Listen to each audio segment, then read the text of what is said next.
I see people like even, in a store or, they cringe at the sight of a child. And as I was saying to you earlier, I feel like in the United States, we're always rushing to go somewhere else, and we never are where we are. And I think this is the same with childhood. It's like, let's hurry up and grow up. We need to get through this horrible stage so we can get to what?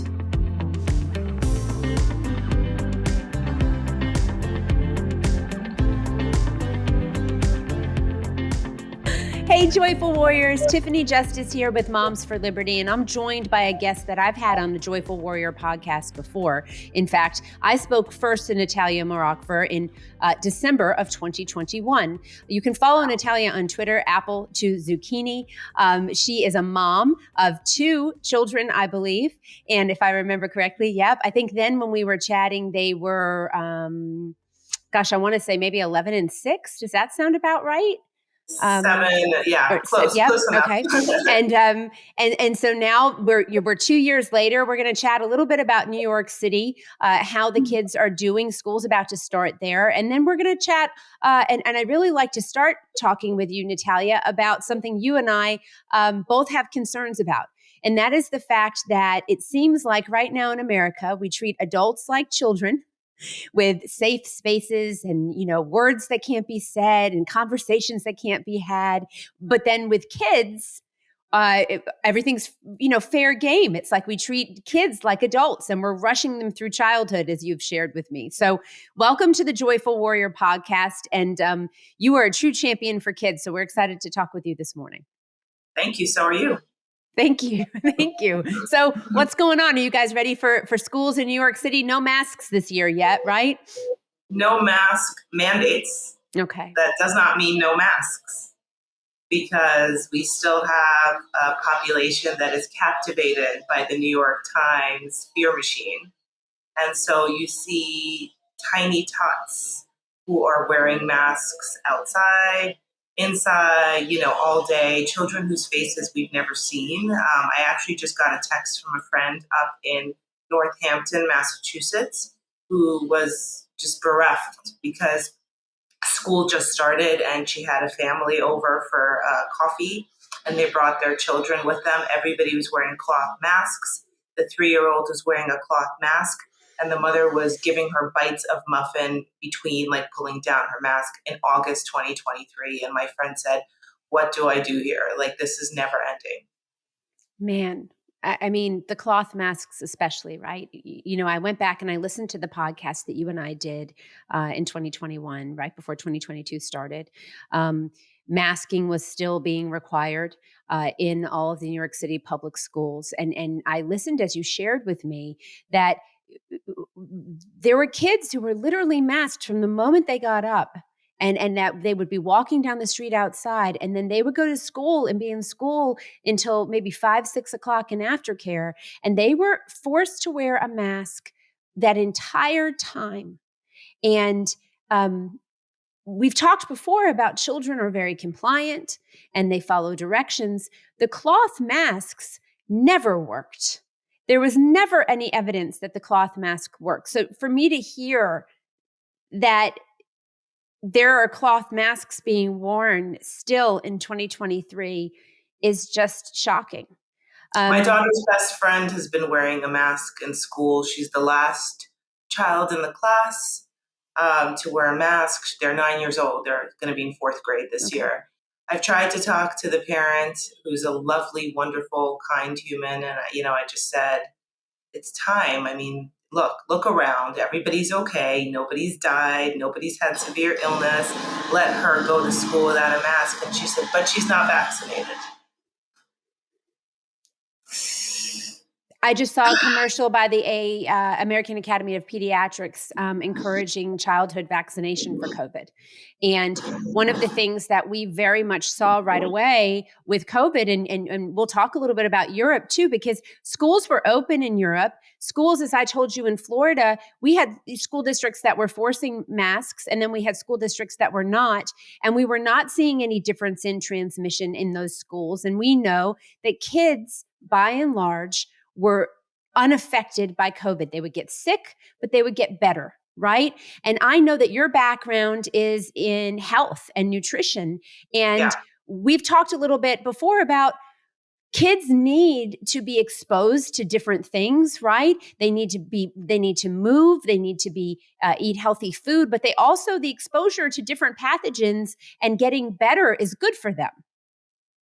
It's important. It inoculates their immune system. So that, people get confused sometimes. They think, well, exposure to like antibacterial gels, like that's good. Like, using that to kill bad bacteria.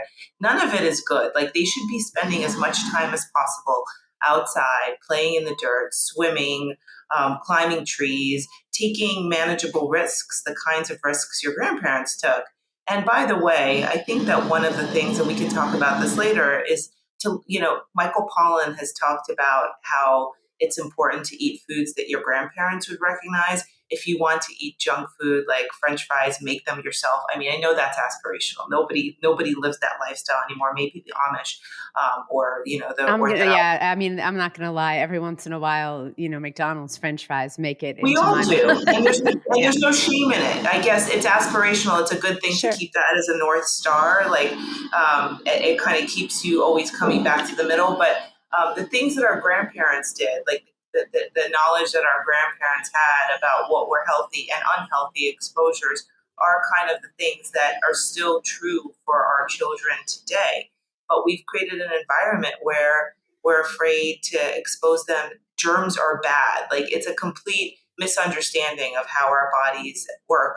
Just yesterday, I was at the playground with my daughter, and this is true. You cannot make this up. I went to get a drink of water at the water fountain, and this little tot, she was about 4 or 5, went, ew! And I thought maybe I'd made like a funny sound, like a slurping sound. So I just looked at her and go, what's ew? She goes, there are germs in there. And I was like, no, it's just water. It's okay. And I pressed it down and I showed her again. And she was horrified. And she ran to her mother and she's like, she drank from that water fountain. And the mom's like, don't touch that. There are germs there. I mean, you can't, like, it sounds like parody, but it's actually true. This is like, we've made these children afraid of normal, routine experiences and encounters that actually make them healthy. And that's what worries me so much.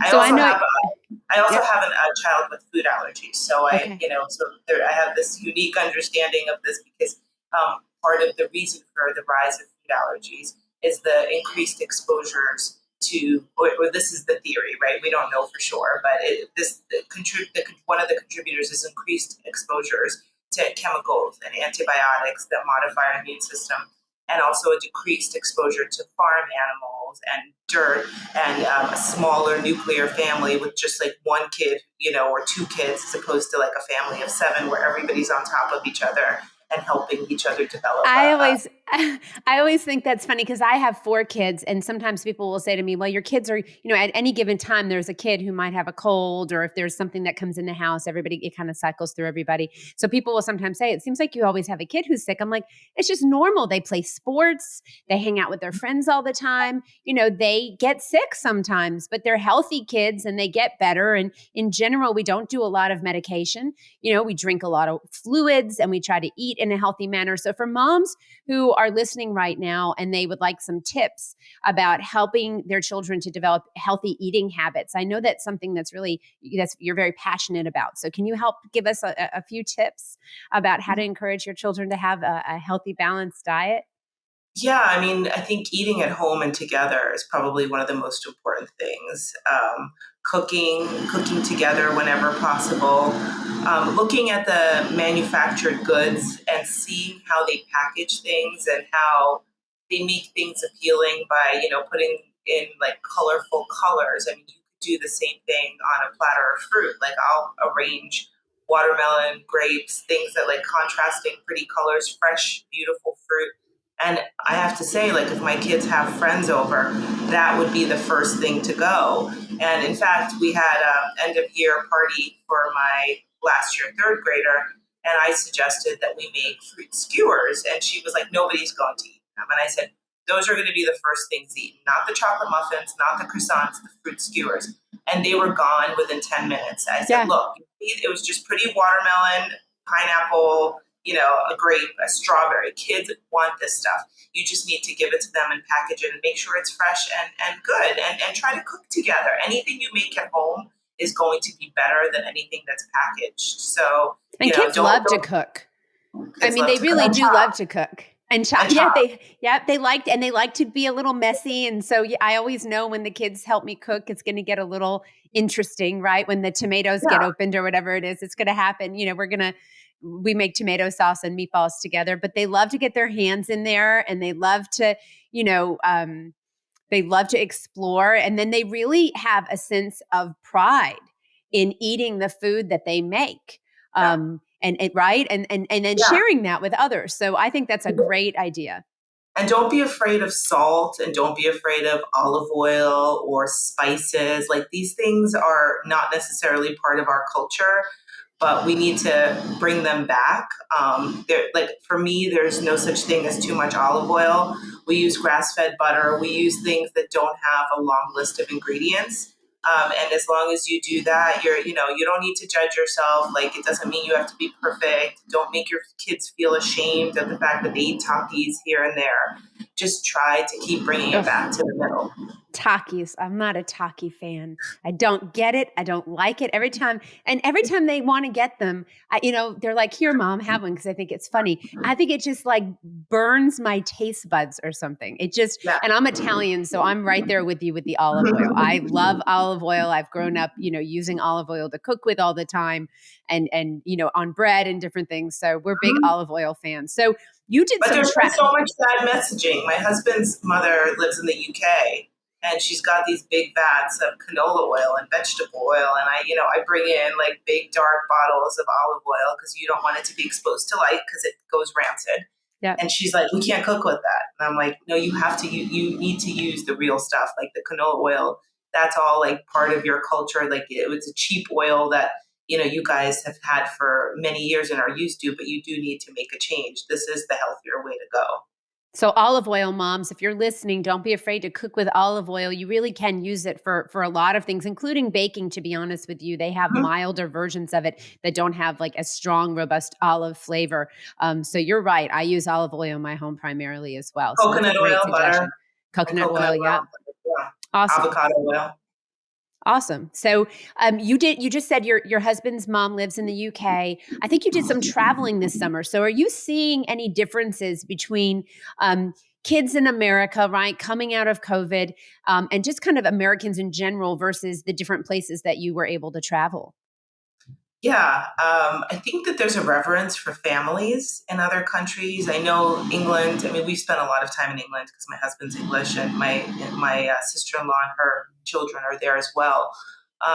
They had some lockdowns, and they're having their own reckoning.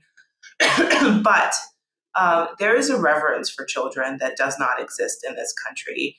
Nobody is trying to rush, childhood along. Like, you see kids, they seem to be pretty happy, and uh, you experience it like even in retail environments where like a child, makes a mistake or drops something. The English don't really get particularly upset, and I feel like my kids are more relaxed when they're there. Hmm. It's a different experience. We went to Israel as well, and again, like, they look to the children as the future, and you don't rush childhood along. There's playgrounds everywhere, green spaces, and you come back here, and I see people, like, even in a store, or they cringe at the sight of a child. And as I was saying to you earlier, I feel like in the United States we're always rushing to go somewhere else, and we never are where we are. And I think this is the same with childhood. It's like, let's hurry up and grow up. We need to get through this horrible stage so we can get to what you know that's kind of No, my I, experience. I totally agree. And as I said before, I just think we treat adults like children and children like adults. And we're seeing that even with the content in the schools. I know you are aware of Moms for Liberty and a lot of the things that our moms have been seeing in the schools. And the question just really is coming back to, why are we exposing children to so much adult content, so many things that, there's so much time in life, and childhood is such a small portion of that time. And so the idea that we're not nurturing that time in a child's life and the important developmental milestones that are happening. The least interesting thing about an elementary school student should be their sexual orientation. The Yeah. idea that we're talking to, 6, 7, 8 year olds about sexual orientation So just blows my intrusive. mind. They're still losing teeth. They Yeah. believe, they believe in Santa, And it's, like, it's a time to read A Wrinkle in Time. Like I remember, I was 6 when I came to this country, not speaking a word of English, and books. Well, first it was TV, but TV was so innocuous. It was like Charlie's Angels and Gilligan's Island and the Flintstones, and I learned English by watching them and listening and meeting children, in my Brooklyn neighborhood and going to school, but when I became addicted to TV and my parents took the TV away and pretended it was broken for 3 months, I turned to books. yeah. It ended up being in the back of our car and turned up miraculously 3 months later once I started reading books and appreciating them. But the books I turned to were, the classics that really help, nurture your imagination. And I've read these books with my children now, and they still love them. They still hold up. Why aren't we reading books like Caddy Woodlawn and A Wrinkle in Time? And I mean, even the V.C. Andrews books that are pretty racy, like they're kind of interesting for teenagers. Like my mother was reading them at the same time I was reading them, so we would have conversations about them. It just seems like we're trying to deaden their imaginations. And What I have seen, I'll be honest, and I know more about some of the books that are in some of these libraries than I ever could have wanted to. This past Monday, I went to my own home county school board meeting. We have a chapter of Moms for Liberty here. I'm a member of the chapter. I don't run that chapter. I'm a member because I'm a mom with kids in school. And some of the excerpts they were reading are just shocking. And I'm not going to lie. I mean, we're talking about some very, very heavy topics: rape, incest, pedophilia. In these books, first person account, kind of like, that it's happening in the book as you're reading it.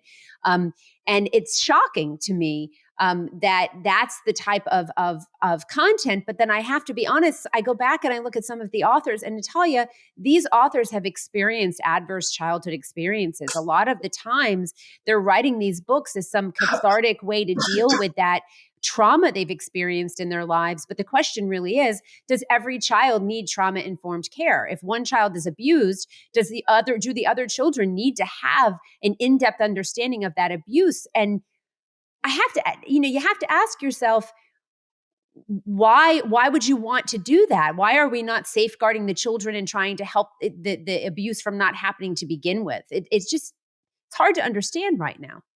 it is. I mean, I've frequently said that we fought to reopen schools, but we never really reopened them. Like they're kind of dead. Like I kind of look at our schools and go, we lost that battle. Well, you Um, look at the absenteeism. I mean, so tell me about that. What's it been like in New York City since we spoke last at the end of 2021? How are the schools doing? Have most of the kids come back to school in person? And what has the attendance rate been like? my principal at our elementary school, which is a very coveted school on the Upper West Side, said that she had never experienced more absenteeism than she did last year. Yeah. And she said it wasn't just, a certain population. It wasn't, in the past, I think the children in temporary housing were the ones who were, more frequently absent. But she said it's not like that at all. Now it seems that families have gotten the message that school is optional, so they take their kids out to go on vacation. By the way, we do the same thing. We missed the last week of school in June, and we took our kids abroad because we had to get to a program. I think in the past we probably would have thought twice, but it isn't strictly necessary. Well, first of all, there was also an attendance requirement in the past. I remember that you couldn't be absent, more than a certain number of times in order Yeah. to, get into your favorite middle school or whatever. All those requirements are gone. In the UK, parents can't take their kids out of school to go on vacation. They actually get, I think, financial penalties. Like they do not allow it, and they really do stand behind their words. So it's been very strange. There's been a huge shift in just the school makeup. Many of the children whose parents could afford private schools, which I don't actually think are better, especially with the ideology. So I think you're trading problems. And I don't have the money for it, but I wouldn't spend the money on it anyway. But many parents have taken their children out and have moved them to private schools. Our children have lost many friends. People have left New York City. And now, as you have heard, we have a serious migrant situation here where, I'm an immigrant too, so I understand people want a better life, and I don't fault anyone for trying to get there. I just think that a country should have certain standards. Like for us, we had to go through like a very rigorous process before we were allowed into this country in 1977. We left the Soviet Union. Now it's Ukraine, Odessa by the Black Sea, via Austria, where we were processed by one agency and spent a couple of nights there. Then we ended up in Italy and had to spend 4.5 months there. I was 5. My parents were struggling. But there was a whole, series of protocols you had to go through to get into this country, and it seems like that system is broken. So you have this influx of students into the schools here in the city. I've heard that the students, that live in surrounding areas who want to enter some of these schools, including ours at this point, are being put on waiting lists because they're processing the migrant children first. I mean, I think it'll probably work out. Children can learn and absorb information and be challenged and really step up to it. But I have spoken to parents who've worked inside classrooms as volunteers last year when there was a big influx of Spanish speaking students.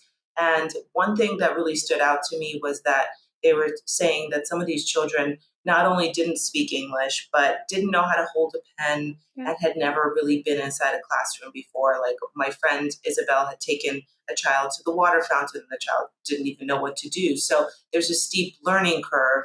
And I think that these children definitely need to be supported, but I also worry about how far our children fall behind. So that's been interesting. I really want to dig into that for a second. I interviewed a mom, Sheva, the other day, who her children go to one of the yeshivas in New York.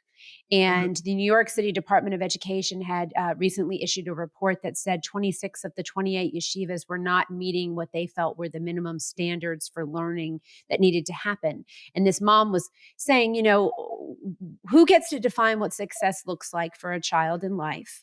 And that the outcomes of the students that were going to the yeshivas after they were graduating were actually better than a lot of the public school students. And so they were really questioning, right? What values, what's important in school, and Mhm. are the NYC DOE outcomes any better overall? And they said, to be questioned in the way that they were, they just found astounding.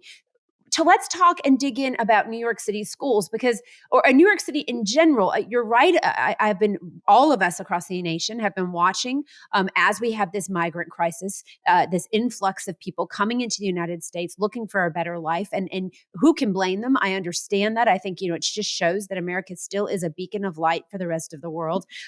But that beacon of light is dimming a bit. And when I hear stories about the fact that, like, some of the pools in New York City weren't filled this summer for children, is my understanding, because there wasn't the money to do that because they were dealing with all these different issues. When I see parents, saying, wait a second, this school that next to my child's elementary school is now being used as a housing shelter. And I really want to understand, who are these people that are going to be right next to my children's school? You guys are just being shut out, though. It doesn't seem like anyone's listening.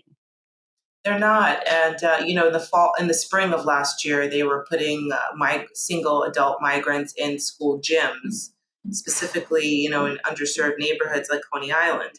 And we fought back. I wrote an op-ed. I reached out to the city council person there. But they just were like, well, the excuse was this gym isn't being used, so it's empty space, so we can warehouse them there. And when we pushed further, like, why isn't the gym being used? Oh, there's no gym teacher.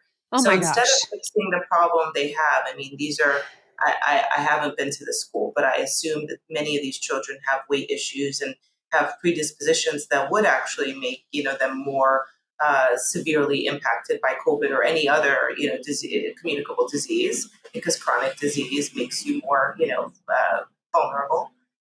Instead of fixing the problem and looking and going, hey, there's a gym and there's no gym teacher and 300 kids or whatever, they were like, great, it's empty space, let's use it. And then they took away Randall's Island. My kids play soccer there. We have so little space in the city, and every spring there's always like a lot of jostling for the different leagues to get space. It's very precariously negotiated.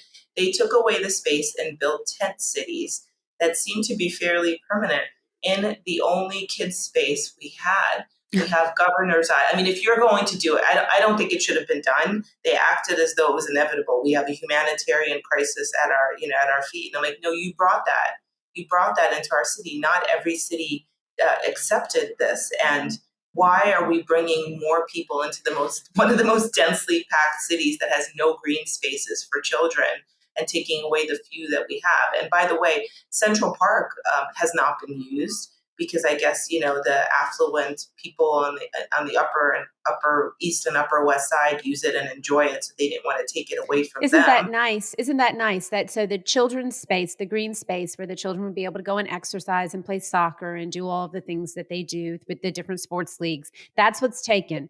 But the tourist location that would affect the people living around Central Park will be untouched. So can you go play soccer there? Maybe that's the push. Can we go play soccer in Central We Park? How need are they with that? permits. They do in the North Fields, and they get permits. But all of this is very, negotiated. It's not, you can't do it ad hoc. So, they've assured us that every kid will be accommodated for the spring, but I don't believe that. I mean, I hope they're right.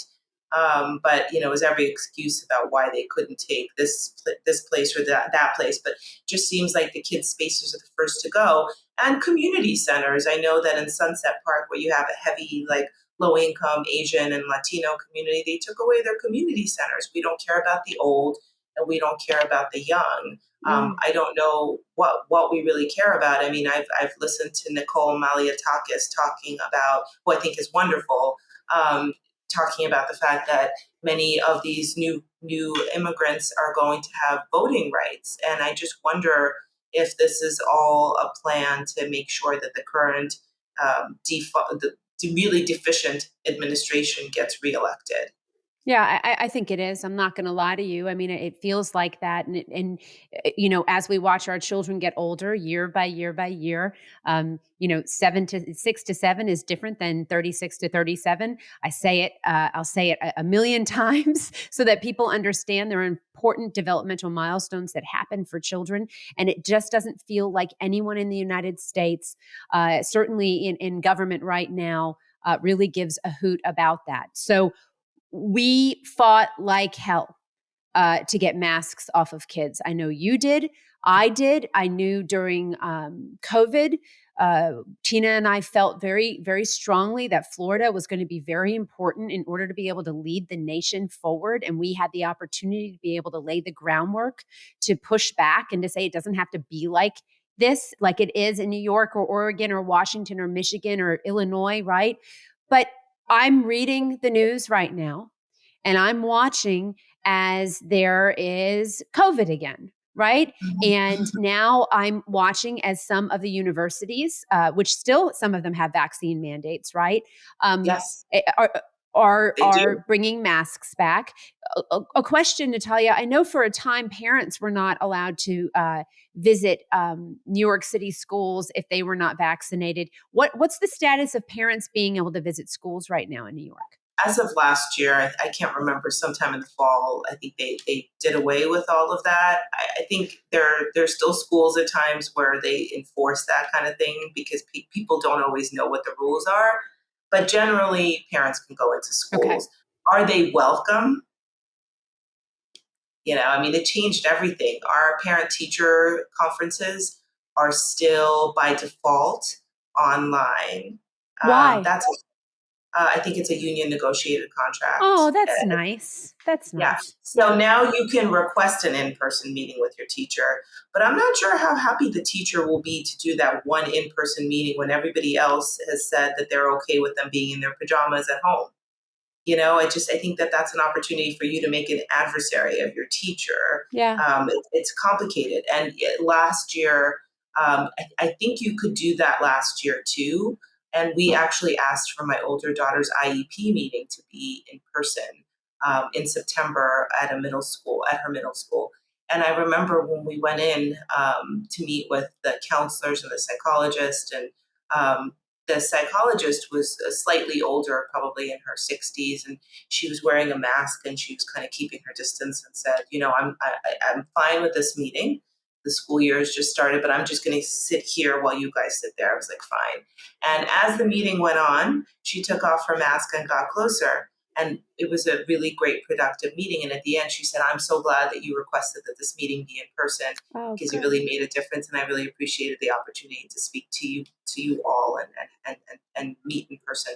So I was like, that's amazing. I hope that, this helps her feel more comfortable going forward. I don't know. I never circled back, but how sad for these teachers too, that they've been told that their convenience, of sitting at home and looking to a screen could ever replicate the quality, and the relationships they experience when people are in the same room and looking into each other's eyes and smelling the perfume or whatever, A or hundred remarking percent. about things outside. I mean, it really is. It's really cheating teachers too, and I really feel for them. I understand why they're not happy and they want to leave the workforce. If I had to stare into a screen for 2 days for a parent, I would be miserable.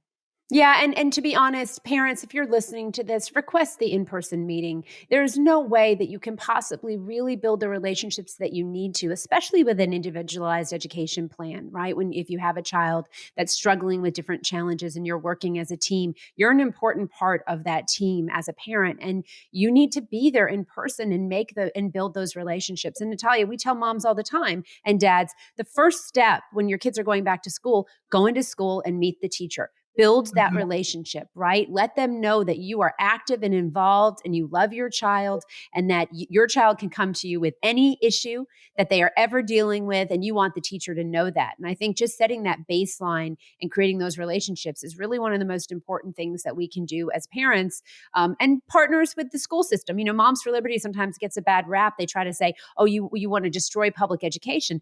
No, we have no interest in destroying public education, but we want it to function properly. And that means putting kids first. So when I hear that maybe parent teacher conferences being virtual still as part of a bargaining contract, that really ticks me off. Right, that means that the union is bargaining with your district or with your city, The right? city, yeah. Your city, Mhm. and for you it's a city. For me, it would be the Mhm. district, and they're being able to impose their will. And the question really is, Mayor Eric Adams, if you are listening, why? Why would you allow into a bargaining contract that parents cannot go and have a meeting with their child's teacher? Why would you even allow that to happen? Um, It's so inequitable too, because it puts the burden on the parents to know that they can. Who's going to tell them that they can request the meeting in person? I mean, you kind of have to ask the right question. I wouldn't have known, but I found out somehow. But they should. The default should be in person. a hundred Somebody percent. want. And I think it's great to have the online option. There are parents who can't get there and need to do it from their phone from work. Great, that's a great option, but it's all backwards. I 100% agree with you. So, in closing, Natalya, I see stuff coming back. I see the masks making a bit of a comeback. I see, some schools shutting down. I think I just saw a school shut down for a week in Texas. So, never again has been what we have said, right? You have said it. I have said it. So many of our friends on Twitter that we've met, and Natalya and I met on Twitter. We've yet to meet in person, but we're going to meet in person soon. But never again will we allow our children to be put into this position where they are treated like vectors of disease, and they are, and decisions that are made harm them the most. Never again will parents allow that. So, what are your plans in New York? What are your suggestions for parents around the country on taking a stand and never again allowing our children to be locked down and masked and made to feel like they are unhealthy just because they breathe? Well, first of all, we've been working on a documentary for the past year and a half called 15 Days because they told us that they were going to shut our schools down for 15 days to slow the spread. We know how that turned out. Yeah.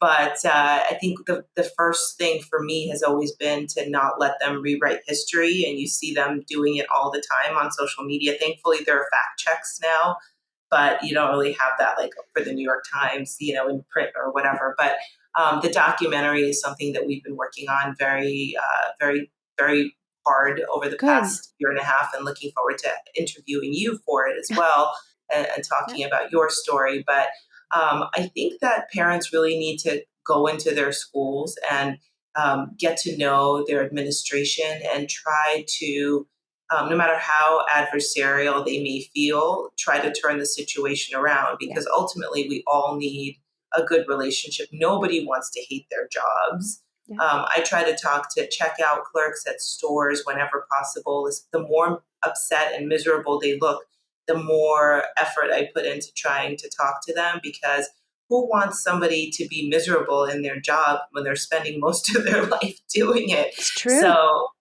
we need to make, school administration our allies. Like unions are, these big, monoliths. They're not people. We are people. And I don't think we should ever underestimate the power of a person to smile at someone or ask them how they're doing and genuinely listen to Yep. the answer and see where they can collaborate. And it may not be on everything. I tried to reach out to our principal at our elementary school and just said, this is going to be a rough year ahead.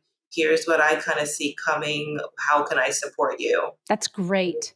That's building that relationship. I 100% agree. And I'll tell you what, I have a lot of disdain for the teachers' unions Mhm. and Randy Weingarten and Becky Pringle and the things that they did. I don't think that I will ever forgive them for keeping schools closed and manipulating the American public and creating the spirit of fear amongst teachers that they did. But I agree that not every teacher, even members of the union, agree with the things that they did, that the teachers' unions did. And by building that relationship, maybe we can draw them back to us, right? And maybe and the next time that Randy tries to lock our schools down, I think you're going to see a lot more teachers that say, no, no, no, we're not doing this again. We saw how it affected our students. We are dealing with, for years we will be dealing with the fallout of a generation of kids who lost 2 years of their lives and learning. And I think more teachers are going to stand with us. I honestly do, Natalya, if they try to lock us down again. So I'm hopeful for that. And I think it is because of building relationships that we'll be And able to prevail. and sharing, what we know. We spend so much time on social media, watching videos and seeing, articles. You don't need to inundate anybody, but there, you can share a little bit of information and be calm and rational Yep. and as unemotional as possible. I just watched a Billboard Chris video from a few days ago where he was trying to talk to this activist about, gender affirming care. And Yep. I think by being very calm and like just stating the data, not being ideological in any way, even though she was still, I think, in her own place at the end of the conversation, it didn't escalate the conversation. And I could see that there were some things that he said that got through to her. Yep. I think we don't need to assume that these people are impenetrable and that they can't be swayed. They were swayed by the ideology. Why That's can't right. we We bring can them sway back? them back. So I think we'll end on that note. I think that's excellent advice. Have more conversations, have difficult conversations, and stay calm. Natalya, remind everyone where they can follow you so they can get up to date information about what's happening with kids across the country and the upcoming documentary. Sure. RestoreChildhood.com has all of our social media links and also our Substack, which we try to update as frequently as we can. We're starting a book club, so you'll be able to find all the information there. Wonderful. Restore Childhood. I love it, Natalya. I hope you have a wonderful day. Thank you for joining us on the Joyful Warrior podcast, and I look forward to seeing you soon. Thanks, Tiffany.